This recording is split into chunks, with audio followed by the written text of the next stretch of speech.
And now for more on the untimely death of former Egyptian President Mohamed Morsi in court on Monday, we have Colonel in the Reserves Olivier Rafowicz, a senior security and military analyst, and Dr. Martin Sherman, the founder and executive director of the Israel Institute for Strategic Studies. Thank you both very much for coming in again. All right, now, Colonel, I'll start with you. Do you suspect any foul play in Morsi's death, as some have alleged or suspected, like the Muslim Brotherhood, actually? They suspect that this was murder. No, it's a natural death, and hopefully the President Sisi and the Egyptian institutions have done everything in order to calm down the situation. It proves also that the regime right now is very strong and very stable. I believe that this situation of the death of Morsi president in court and the quite good management of it mean that the Egyptian regime is more than stable, and they're also able to contain the Muslim Brotherhood movement, because we know that they are trying to destabilize Egypt.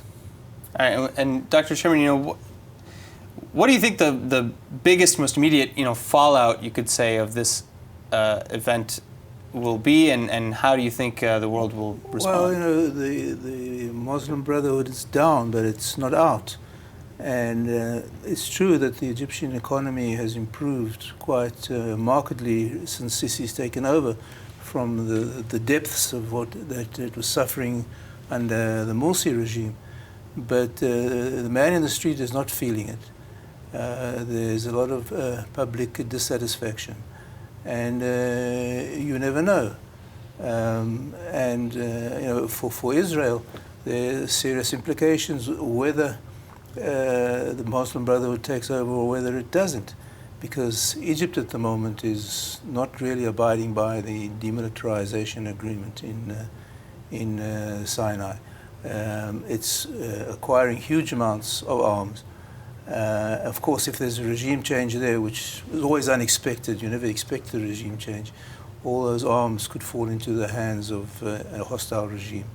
But even if they don't, I think there are many dangers lurking for Israel. We know that there's a lot of Muslim extremist insurgency in Sinai. The Egyptians are having great difficulty in bringing it under control. And I think, people ask, why is Egypt amassing all these arms? The obvious reason is that they see Israel down the line as an enemy, but there's also another objective, which might be Ethiopia, because Ethiopia is building a huge dam on the Blue Nile, and if this could have drastic consequences for Egypt. And so Egypt may feel the need that they need to be able to project military force to deal with that situation. But just to say something about Ethiopia, if the Ethiopians begin to restrict the flow of the Blue Nile into Egypt, I think there will be huge repercussions in Sinai, because Egypt will not be able to have the resolve or the resources to impose law and order in Sinai. They'll be worrying about what's happening in Alexandria and Cairo. And I think you could find that Sinai, with all the weapons there, may fall into hostile hands as well.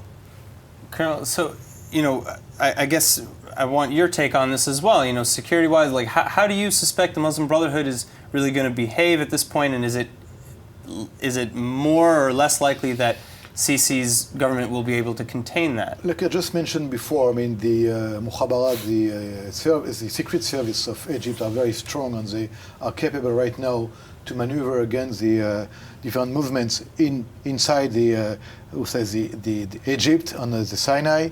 And we also know very well that Egypt is playing a major role, not only in the Middle East as the first Arab country in the area, but also in North Africa. For example, the troubles in Sudan, the troubles in Algeria, the troubles even in Libya, the troubles in Sinai and in Gaza Strip, all together are very much influenced by the Egyptian policy and by special services directly connected to how to deal with that. So what I would like just to mention here, Egypt is becoming now a key actor in the Middle East, a key ally to Israel, but also to the American, fighting the the radical Muslim groups all over, in the Sinai, in North Africa, also, of course, protecting Egypt's interests against Hamas and Islamic Jihad influence. Because, beside that, we have also Iran. So, I would like to mention that maybe one of the only countries in the world supporting Mursi president, past of Mursi, is Iran. So Iran is also trying to play a counter power against Egypt, trying to be also one of the leaders in the Middle East in the Islamic Sunnite and Shiite area. Just a last word, maybe. Again, to talk about Mr. Sisi, the president. Is bringing Egypt to a new position, a worldwide position.